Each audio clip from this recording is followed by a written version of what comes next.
الحمدللہ رب العالمین والصلاة والسلام علی رسولہ الامین وآلہ واصحابہ اجمعین والعاقبۃ للمتقین۔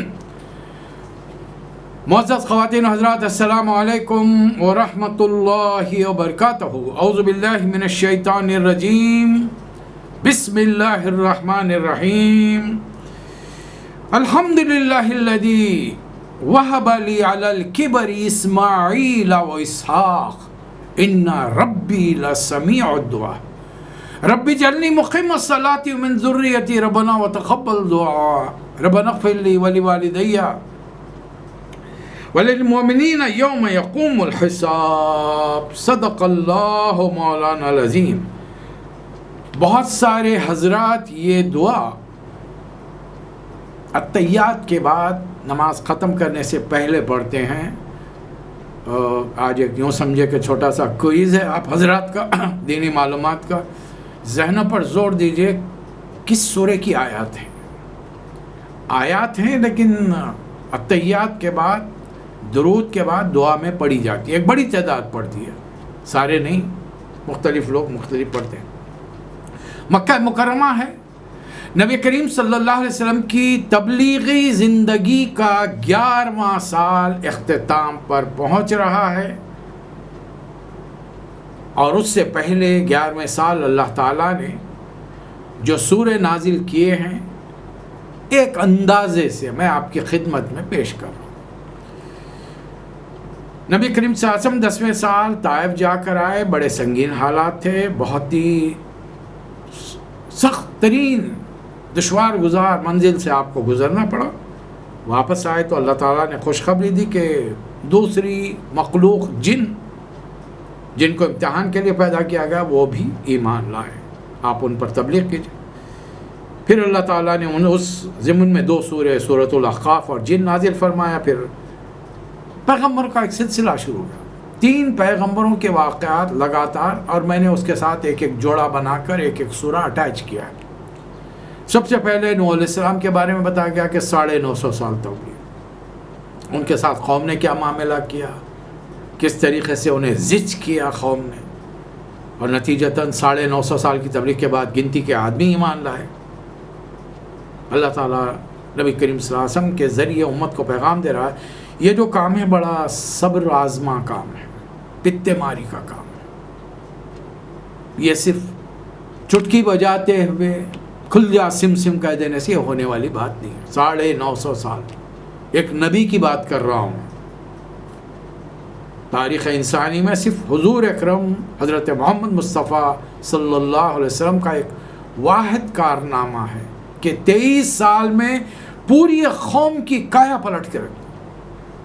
لوگ معجزے مانگتے ہیں، آپ نے انسانی زندگی میں انقلاب برپا کر دیا۔ اپنے وقت کے مشہور چوروں ڈاکوؤں کو آپ نے اتنا امانت دار اور دیانت دار بنایا کہ کروڑوں کی چیز سامنے ہو تو نظر اٹھا کے نہیں دیں، حسین سے حسین خاتون گزر جائے نظر اٹھا کے نہیں دیں، کردار سازی، اور اللہ یہی چاہتا ہے۔ نوح علیہ السلام نے رپورٹ دے دی، اس سے ضمن میں ہم نے ایک مختصر سورۃ الحج لیا۔ ابھی حج آنے والا ہے، ویسے یوں سمجھیے کہ عمرہ کا سیزن، رجب کا مہینہ آیا گزر گیا، اب عنقریب حج آنے والا ہے، کیا ہوگا بات ہوگی اس میں انشاءاللہ۔ دوسرا سورہ ہم نے لیا حضرت یونس علیہ السلام، اور اس کے ساتھ اٹیچمنٹ میں ہم نے سورہ رعد لیا، مختصر سورہ لیا۔ اللہ نے بتا دیا کہ ایک پیغمبر تھے جنہوں نے بڑے تندہی کے ساتھ، پورے جگر سوزی کے ساتھ اپنی قوم میں کام کیا، لیکن ایک اسٹیج پر پہنچ کر تصور کر لیا، عزوم کر لیا کہ میں نے تبلیغ کا حق ادا کر لیا، اور پھر قوم کو دھمکی دے دی، ایمان لاؤ ورنہ 3 دن میں عذاب آ گیا۔ دھمکی بھی خود دی، اور یہ سوچ کر کہ کہیں میری دھمکی پر عذاب نہ آ جائے تو عذاب آئے گا، میری دعا تو اللہ یقیناً قبول کرے گا، نبی کا کانفیڈنس ہے، تو میں کیوں رہوں یہاں سے۔ وہ نکل کے چلے گئے، اور انہیں پتہ ہی نہیں کہ قوم کیا کرنے والی، نبی کو پتہ نہیں۔ قوم نے دیکھا 3 دنوں کے اندر عذاب کے جو آثار نمودار ہوئے، پوری قوم اکٹھا ہو کر اس نے سچے دل سے توبہ کی، اللہ نے قوم کو معاف کر دیا، نبی کو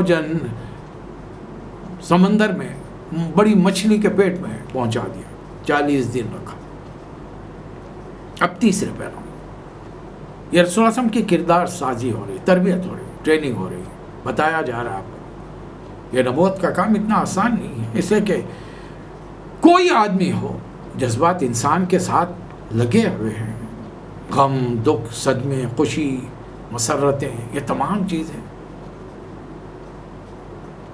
اور انہی چیزوں پر قابو پانا ہے نبیوں کو کثرت سے، پوری سختی کے ساتھ۔ ورنہ نوح علیہ السلام نے بد دعا کر دی قوم کے لیے، یونس علیہ السلام نے صاف صاف دھمکی دی عذاب آئے گا، 3 دن میں عذاب آئے گا۔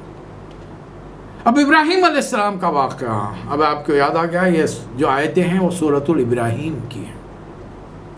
اب یہ ابراہیم علیہ السلام کے نام کا موجودہ سورہ نمبر 14، اور میں نے ترتیب کے اعتبار سے اس کو 81 نمبر پر لیا ہے، 81 نمبر۔ چلیے آئیے دیکھیں، الف لام را کتاب انزلناہ الیک، یہ کتاب، یہ کلام آپ کا نہیں ہے۔ مکے والے اعتراض کر رہے ہیں، بیوقوف ہیں، عقل نہیں رکھتے، حالانکہ آپ سے بات چیت کرتے ہیں اور آپ کے کلام میں، اس کلام میں زمین آسمان کا فرق ہے،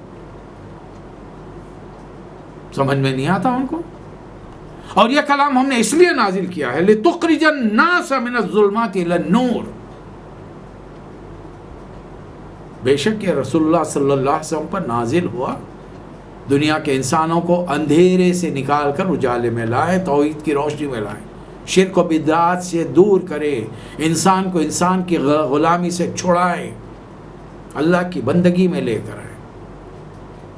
لیکن نبی صلی اللہ علیہ وسلم نے تو کام کر دیا، عرب کی سرزمین پر، پوری سرزمین حجاز پر اسلام کو قولاً اور عملاً نافذ کر دیا۔ لیکن حجاز اس زمانے کا جو آج کا GCC ہے، یہ دنیا تو نہیں ہے، it is a part of the world, یہ دنیا کا ایک حصہ ہے۔ تو پھر کیا رسول اللہ صلی اللہ علیہ وسلم کا خطاب نعوذ باللہ من ذلک یہ ہونا چاہیے تھا، رحمت للعرب رحمت للحجاز، جیسے کہ اللہ تعالیٰ نے تو رحمت للعالمین فرمایا، اور اللہ نے اپنے لیے بھی نہیں فرمایا میں رب الحجاز ہوں، میں رب العرب ہوں، نہیں فرمایا، میں رب العالمین ہوں، تو یہ رحمت للعالمین ہے۔ پھر یہ دنیا کے جو 700 کروڑ انسان غیر مسلمانوں کے الگ جو پائے جاتے ہیں، ان تک پیغام پہنچانا کس کی ذمہ داری؟ کون پہنچائے گا؟ اور پہنچانے والوں کو تو فتوے دیتے ہیں لوگ، 24 نمبر ہی ہے، فلاں ہے، فلاں ہے۔ ارے کم از کم تم تبلیغ نہیں کر سکتے، دین کے اصل میسیج کو، رسول اللہ علیہ وسلم کے مشن کے پیغام کو نہیں سمجھا سکتے، نہیں سمجھ میں آیا، پہنچانا نہیں چاہتے، تو جو لوگ کام کر رہے ہیں ان کو کام کرنے دو۔ مخالفت تو غیر مسلموں کی طرف سے ہونی چاہیے۔ تعجب مجھے ہوتا ہے جب میں تاریخ کھول کر دیکھتا ہوں تو گزشتہ صدی سے لے کر آج تک مخالفت مسلمانوں کی کر رہے ہیں، اس سے بڑھ کر جہالت اور کیا ہو سکتی ہے؟ ارے مجھ سے اگر کوئی کام نہیں ہوتا، میرا کوئی بھائی کام کر، بھائی اللہ کا نام لے کام کر، تو دیوانہ ہے، کوئی بات نہیں، اللہ کا ہی کام کر رہا ہے، لوگوں کو فلم دیکھنے، جوا کھیلنے، شراب پینے نہیں بلا رہا ہے، اللہ کے راستے کی طرف بلا رہا ہے۔ اس کے پیش نظر ایک ایم ہے، ایک آبجیکٹ ہے دنیا پر، اسلام کا پرچم رہ جائے، ٹھیک ہے آپ کے لحاظ سے یہ کام نہیں کر سکتا ہوں، کوشش تو کر رہا ہے نا، کرنے تو دعا کرو اس کے لیے کم از کم، مخالفت کیوں کر رہے ہو تم اس کی؟ اور دیندار مخالفت کر رہے ہیں اس کی، اس سے بڑھ کر صدمے کا مقام انسان کے لیے، ایک مسلمان کے لیے اور کیا ہو سکتا؟ اور یہ کس کے حکم سے ہو رہا؟ بِإِذْنِ رَبِّهِمْ، یہ انسانوں کے رب کی طرف سے آپ کو حکم دیا گیا کہ ان کو اِلَى صِرَاطِ الْعَزِيزِ الْحَمِيدِ، اس زبردست خدا کے راستے پر لائیں جو اپنے ذات میں قابل تعریف ہے اور زبردست ہے، اس کے راستے پر لائیں۔ زمین و آسمان اس کے ہیں، اور جو لوگ انکار کر رہے ہیں ان کے لیے دردناک عذاب ہے۔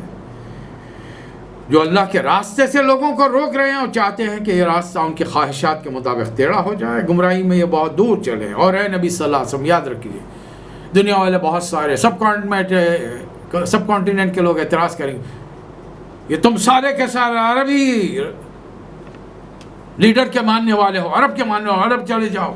آج بھی ہم سے مطالبہ ہوتا. آپ بہت سارے تو بچے ہوئے ہیں اسے کہ وہ پڑوس میں چلے گئے، ان سے کہیے کہ ہاں تمہارے ہاں جو بڑی بڑی شخصیات آئی ہیں وہ کون سا انٹرنیشنل زبان کے اندر تبلیغ کرتی تھی، پیغام پہنچاتی تھی؟ وہ بھی ہندوستان کی سنسکرت میں اپنی زبان میں تبلیغ کرتی تھی. دین واٹ؟ اور ایک جگہ نہیں آئی ہے.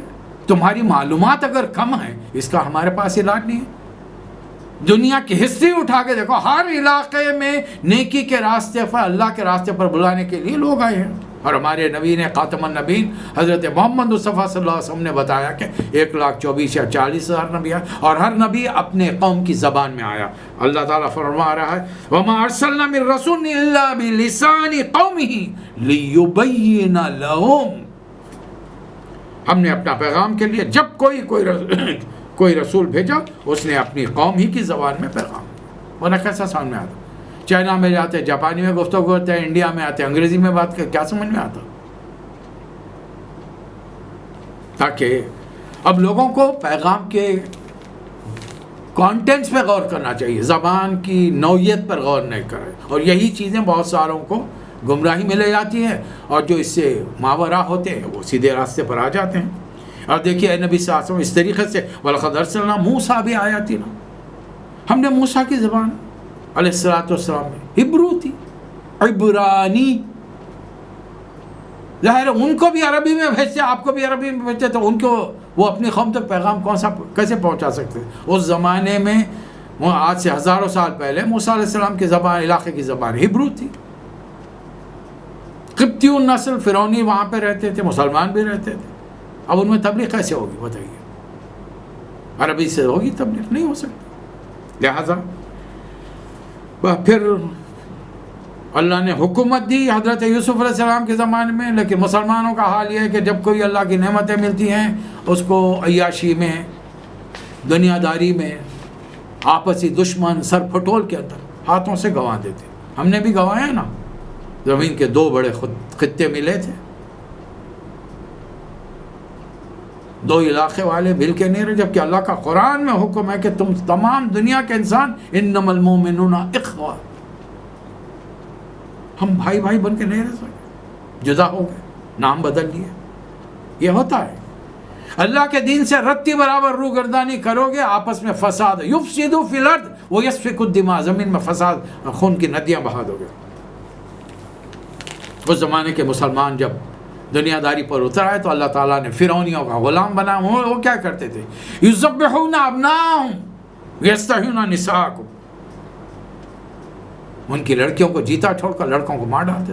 اب یہ لڑکیاں جب پیدا ہوں گی، جوان ہوں گی، کس کے تصرف میں آئیں گی؟ کون استعمال کرے گا؟ حاکم قوم. اف نہیں کر سکتے غلام ان کے سامنے.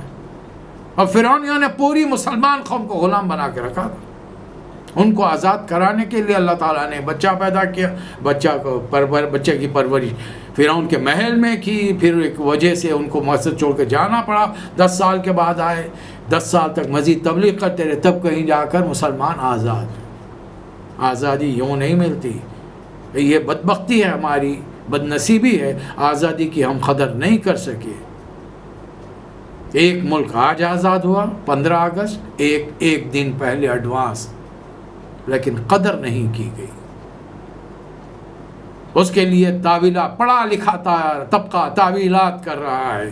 نہیں ان کا نظریہ یہ تھا، حالانکہ یہ کام کرنے والے نے پہلے جب سوال کیا گیا کہ آپ کا کانسٹیٹیوشن کیا ہوگا، تو اس ہستی کا جواب یہ تھا کہ میرا کانسٹیٹیوشن کوئی نیا نہیں ہے، ہمارا کانسٹیٹیوشن 1450 سال پہلے دنیا میں آ چکا ہے، قرآن مجید. اس سے بڑھ کر لوگوں کو سمجھنے کے لیے اور کیا چاہیے؟ لیکن جہالت اپنی جگہ پر ہے. یہ نام نہاد پڑھے لکھے انگریزی میڈیم کے، انگریزوں کے تلوے چاٹنے والے آج وہی کام کر رہے ہیں. ابھی بھی ہیں یہ باقی، ابھی بھی یہ امت کی جڑیں کھود رہے ہیں، یہ دین اسلام کو نقصان پہنچا رہے ہیں. لیکن ہمارے لوگوں کو ہوش نہیں آ رہا. اللہ رحم کرے. اور اللہ پھر فرما رہا، ایسے عذاب میں اللہ مبتلا کرتا ہے. وَذَلِكُمْ بَلَاءٌ مِّن رَبِّكُمْ عَظِيمٌ، رب کی طرف سے بڑی آزمائش تھی. اور پھر رب نے کہہ دیا کہ لَئِن شَكَرْتُمْ لَأَزِيدَنَّكُمْ، شکر ادا کرو گے، اس کے راستے پر چلو گے، اور دوں گا تمہیں۔ وَلَئِن كَفَرْتُمْ إِنَّ عَذَابِي لَشَدِيدٌ۔ قرآن دو ٹوک فیصلے کرتا ہے۔ قرآن میں نہ رسول اللہ صلی اللہ علیہ وسلم کی امتیوں سے اللہ کو کوئی ہمدردی ہے، نہ موسیٰ علیہ السلام کی امتیوں سے دشمنی ہے۔ جو عمل کرے گا اللہ حساب کتاب کرے گا۔ فَمَن يَعْمَلْ مِثْقَالَ ذَرَّةٍ خَيْرًا يَرَهُ وَمَن يَعْمَلْ مِثْقَالَ ذَرَّةٍ شَرًّا يَرَهُ۔ میں بھی یہ بات سمجھ لوں اور آپ بھی یہ بات سمجھ لیجئے، اپنی قوم کو سمجھائے، ہم بھی سمجھائیں، آپ بھی سمجھائیں۔ چلیے سلسلے چلتے رہے، قوم نہیں مانی۔ یہی نہیں، مختلف قوموں میں اللہ تعالیٰ نے پیغمبروں کو بھیجا۔ قال الذین کفروا لرسلہم، اپنے ہر قوم نے اپنے رسولوں سے کہا یہی دھمکی، لنخرجن من ارضکم، ہم اس زمین سے تمہیں نکال دیں گے، لنخرجنکم من ارضنا، ہماری زمین ہے ہم نکال دیں گے۔ آج ہمیں دھمکی دے رہے، جاؤ تمہارے لیے ملک بن گیا، جاؤ، یا پھر او لتعودن فی ملتنا۔ کسی عقیدے ماننے والوں کا اتنا بڑا دل نہیں ہے جو اسلام نے ہم مسلمانوں کو دیا۔ ہم غیر مسلموں کو ان کے عقیدے کے مطابق، ان کے رسومات، عبادات کے طریقوں کو برقرار رکھتے ہوئے زندگی گزارنے کا بھرپور موقع دیتے ہیں، ان کی جان مال کی حفاظت کی ذمہ داری لے کر ایک معمولی سے ٹیکس کے عوض، جزیے کے عوض۔ دوسروں کے پاس یہ بات نہیں ہے، کسی کے پاس نہیں سوائے اسلام، اور دوسروں کو جب طاقت ملے گی وہ یہی ڈائلاگ بولیں گے، نکل جاؤ ہمارے ملک سے، ورنہ پھر تم کو ہماری قوم میں آنا پڑے گا۔ آج ہمارے ساتھ یہی مسئلہ پیش آ رہا ہے۔ ثابت کرو کہ تمہارے دادا پردادا اس ملک کے رہنے والے تھے۔ ارے میرے دادا پردادا نے تو یہاں پر حکومت کی حیدرآباد میں، اب میں ثابت کروں، ان کے ڈیٹ آف برتھ لاؤں؟ چلو میں لانے تیار ہوں ان کے ڈیٹ آف برتھ، تم بھی اپنے دادا پردادا کی رپورٹ لاؤ۔ یہ ڈیمانڈ کرنے والے لائیں، کہاں سے لائیں گے؟ ڈیمانڈ کرنے والوں کی اپنی ڈیٹ آف برتھ ان کے پاس نہیں ہے، گھروں میں ڈیلیوریز ہوتی تھی، سرٹیفکیٹ کہاں سے ملیں گے پھر؟ لیکن اقتدار، طاقت کے بل بوتے پر وہ جو چاہے احکامات جاری کریں۔ اللہ تعالیٰ نے ایسوں کو دھمکی دیے، سمجھائیں انہیں۔ فَأَوْحَىٰ إِلَيْهِمْ رَبُّهُمْ لَنُهْلِكَنَّ الظَّالِمِينَ۔ ہم کو ڈرنے کی ضرورت نہیں ہے، اللہ کی وحی ہم پر آ رہی ہے، اللہ کا پیغام 1400 سال پہلے آ چکا ہے۔ جو لوگ تمہیں دھمکی دے تم میرے دین پر چلو، جم کر چلو، پھر دیکھو ان ظالموں کو ہم ہلاک کر دیں گے اللہ کی طرف سے۔ اس کے بعد لَنُسْكِنَنَّكُمْ فِي الْأَرْضِ مِن بَعْدِهِمْ، ان کے بعد زمین میں اقتدار تمہیں عطا کریں گے۔ جنت و دوزخ کا مختصر ذکر ہے، پھر آگے چل کر ایک منظر بیان کیا گیا، قیامت ہو رہی ہے، جہاں جنتی جنت میں، جہنمی جہنم میں گئے، شیطان اصلی روپ میں سامنے آ جائے گا، اور آپ اعمال نامے کی بنیاد پر لوگوں کو معلوم ہوگا کہ یہ وسوسے اس سے ڈالے تھے، اس کی وجہ سے ہم جہنم میں ہیں۔ اللہ تعالیٰ کیا بہترین پکچرائزیشن کر کے الفاظ میں تصویر ہمارے سامنے پیش کر رہا ہے سورہ ابراہیم میں آیت نمبر 32 میں۔ وَقَالَ الشَّيْطَانُ، شیطان کہے گا، لَمَّا قُضِيَ الْأَمْرُ، جب فیصلے کر دیے جائیں گے، کیا کہے گا؟ إِنَّ اللَّهَ وَعَدَكُمْ وَعْدَ الْحَقِّ، یہ اللہ نے جتنے وعدے کیے تھے پورے سچے تھے۔ اللہ کو زمین پہ آیا نہیں وعدے کرے، اللہ نے نبیوں کے ذریعے وعدے کیے۔ وَوَعَدتُكُمْ فَأَخْلَفْتُكُمْ، میں نے جتنے وسوسے ڈال کر وعدے کیے، یہ کرو ایسا ہو جائے گا، وہ کرو ایسا ہوگا، کچھ سب جھوٹے تھے، خلاف ورزی کے نکلے۔ کیوں؟ وجہ کیا تھی؟ وَمَا كَانَ لِي عَلَيْكُمْ مِنْ سُلْطَانٍ، میرا تم پر کوئی زور نہیں چلتا تھا۔ اللہ نے مجھے صرف اتنی صلاحیت اور طاقت دی تھی کہ میں تمہارے دلوں کے تاروں کو چھیڑ کر اپنے راستے پر لاؤں، اور چیزوں کو اتنا مزین، اٹریکٹو، دل فریب بناؤں کہ تم بغڈٹ بھاگتے ہوئے میرے راستے پر چلو۔ اور ہم جا رہے ہیں، دنیا کے تقریباً مسلمان الا ماشاء اللہ جا رہے ہیں۔ الا ان دعوتکم فاستجبتم لی، میں نے پکارا تم چلے آئے، لہذا فلا تلومونی، مجھے ملامت مت کرو۔ ارے نالائق ہو، اپنے مزوں کے لیے، آنکھوں کی لذت کے لیے جا کے گور کے دیکھتے تھے، اپنے زبان کے چٹخاروں کے لیے ان کے نامحرموں کے تذکرے کرتے، اپنے کانوں کے مزوں کے لیے تمام چیزیں ممنوع چیزوں کو سنا کرتے تھے، ان مقامات پر ان قدموں سے چل کے جاتے تھے. مجھے کیوں ملامت کر رہے بھائی؟ وَلُومُونِي أَلُومُ أَنفُسَكُمْ، اپنے آپ کو ملامت کرو. مَا أَنَا بِمُصْرِخِكُمْ وَمَا أَنْتُمْ بِمُصْرِخِيَّ، نہ آج میں تمہاری کوئی مدد کر سکتا ہوں نہ تم میری کوئی مدد کر سکتے. إِنِّي كَفَرْتُمْ بِمَا أَشْرَكْتُمُونِي مِنْ قَبْلُ، اب میں آج اعلان برات کر رہا ہوں، میں انکار کرتا ہوں کہ تم نے خدا کے ساتھ مجھے شریک کیا تھا. اس لیے کہ خدا کا حکم محمد صلی اللہ علیہ وسلم تمہیں قرآن کی شکل میں، احادیث کی شکل میں دے کر گئے تھے، تم عمل نہیں کرے، میرے وسوسوں کو مانا تم نے، میں تمہارے اس کفر سے بیزار. اب بتائیے، نیک کلمے کی مثال اللہ تعالیٰ نے اس درخت کی دی ہے کہ جو پھلتا پھولتا ہر پل پھل دیتا ہے، اور برے کلمے کی مثال اللہ تعالیٰ نے دی ہے کہ یہ زمین پر ریت کے اندر ہے، ایک جھٹکا مارو جڑ چھوڑ کر آ جائے گا.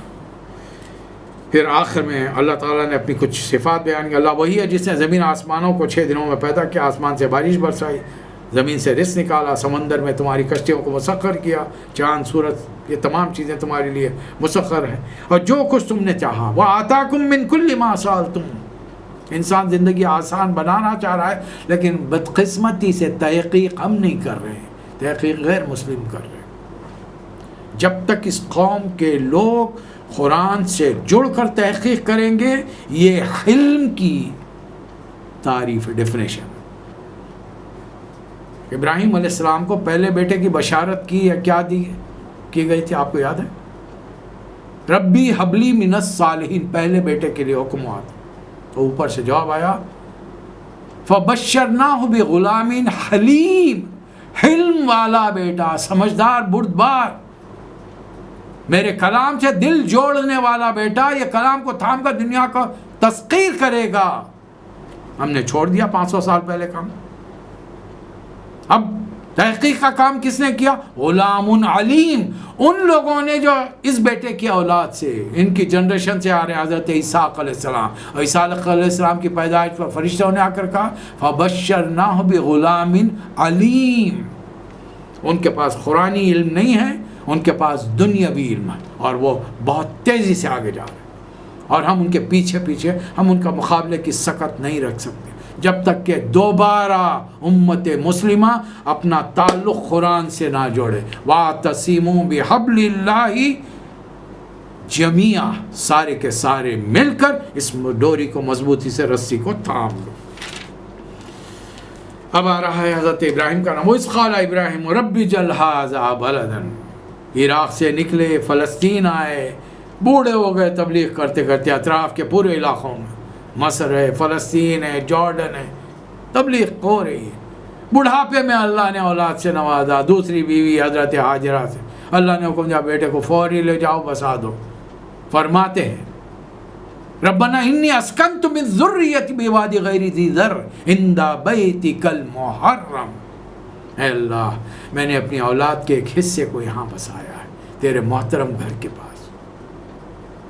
پروردگار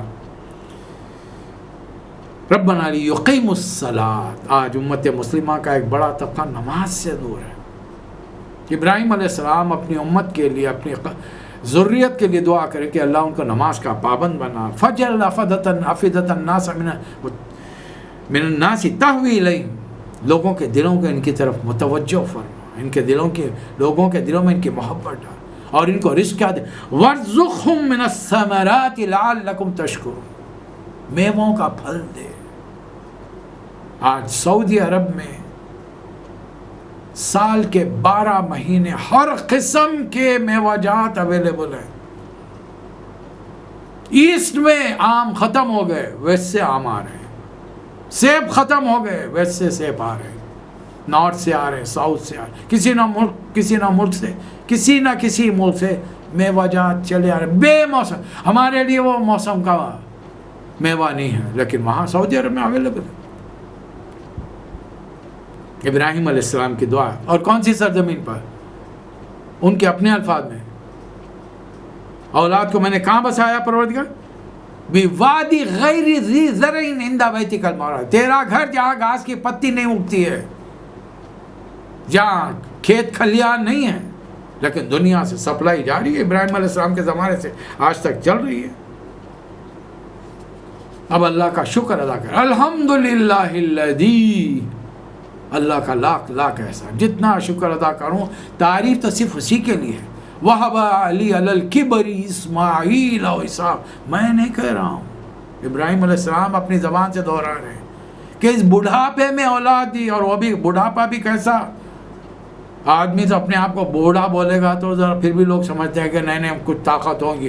وہاں پر ایک سورہ پڑھی ہے، اس میں جب فرشتے اطلاع دیتے ہیں کہ ہم پڑوس کے علاقے میں لوط علیہ السلام کے جا رہے ہیں، فرشتے نوجوان لڑکوں کی شکل میں آئے تو حضرت سارہ جو پیچھے کھڑی تھی کھل کھلا کے ہنس دی، تو فرشتوں نے بشارت دی، خوشخبری دی، غلام حلیم، غلام علیم، علم والا بیٹا آپ کو نتیجہ ہے۔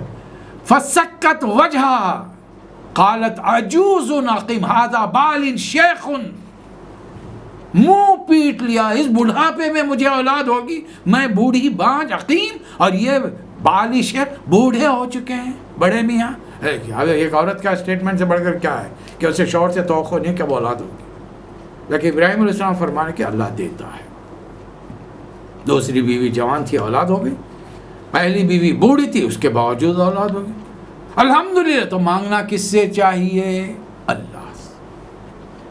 الحمدللہ الذی وہب لی علی الکبر اسماعیل و اسحاق ان ربی لسمیع الدعاء، دعاؤں کا سننے والا تو وہ ہے، اور ہم کہاں کہاں ماتھے ٹھیکتے پھر رہے ہیں، کس کس درد کی جبسائی کر رہے ہیں، کیا کیا کر رہے ہیں، ڈاکٹروں کے پاس جا کر نوجوان انہیں مجھے بیٹا چاہیے، انہیں دے دے گا؟ ڈاکٹر صاحب بیٹا ہوگا تو آپ کا منہ موتیوں سے بھر دوں گا۔ ارے کہاں سے لائے گا؟ اصلی موتی تیرے باپ نے نہیں دیکھے، تو کہاں سے موتیوں سے منہ بھرے گا؟ جو دل میں آیا بول۔ خدا سے تجھ کو نومیدی، بتوں سے امید ہے، مجھے بتا تو صحیح اور کافری کیا ہے؟ علامہ اقبال نے اسی نے کہا خدا ہی سے تو نا امید ہے، اور سارے بتوں سے، زندہ مردہ سب سے امیدیں وابستہ رکھی، پھر کافری اور کس کو کہتے ہیں؟